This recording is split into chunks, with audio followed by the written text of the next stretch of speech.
ఆఖరికి మా chairman madam అంతేకాకుండా మా స్టాఫ్తో కూడా మేము గేమ్స్ అయితే ఆడిపించేసాము. హాయ్ గైస్, అసలు మ్యాటర్ ఏంటంటే మా క్లాస్లో నుంచి మా ఫ్రెండ్స్ అందరూ కాల్ చేశారు కాలేజ్ అనేసి. ఇంకా సరే నీకు నిద్రలేసి ఇలాగే నిద్ర మొహంతో కాలేజ్కి అయితే వెళ్ళిపోయాను. అసలు కాలేజ్కి ఎందుకు వచ్చినా కూడా అసలు తెలియదు నాకైతే.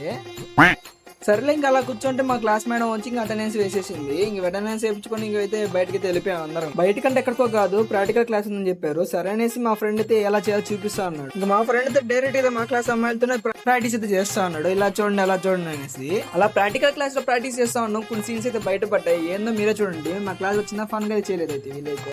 ఎవరురా నువ్వు ఇంత టాలెంటెడ్ ఉన్నావు? ఇంకా లంచ్ బ్రేక్ అయితే ఇంకా లంచ్ తినేసి ఇంకైతే పర్మిషన్ కోసం వెళ్ళాలన్నారు. ఎందుకంటే మా సబ్ జూనియర్స్ కి అయితే ఫ్రెషర్స్ అయితే చేయాలి. ఇంకా మా చైర్మన్ మేడం గారికి వెళ్తే చాలా టైం పట్టింది మాకైతే పర్మిషన్ అడిగేదానికి. ఫైనల్ అయితే పర్మిషన్ ఇచ్చేసింది. ఇంకా అంతేకాకుండా గర్ల్స్ గేమ్ కూడా స్టార్ట్ చేసేసాం. ఆ గేమ్స్ లో మా స్టాఫ్ అండ్ మా చైర్మన్ మేడం కూడా పార్టిసిపేట్ చేశారు. ఫైనల్ అయితే మా చైర్మన్ మేడం అయితే గెలిచారు అనమాట.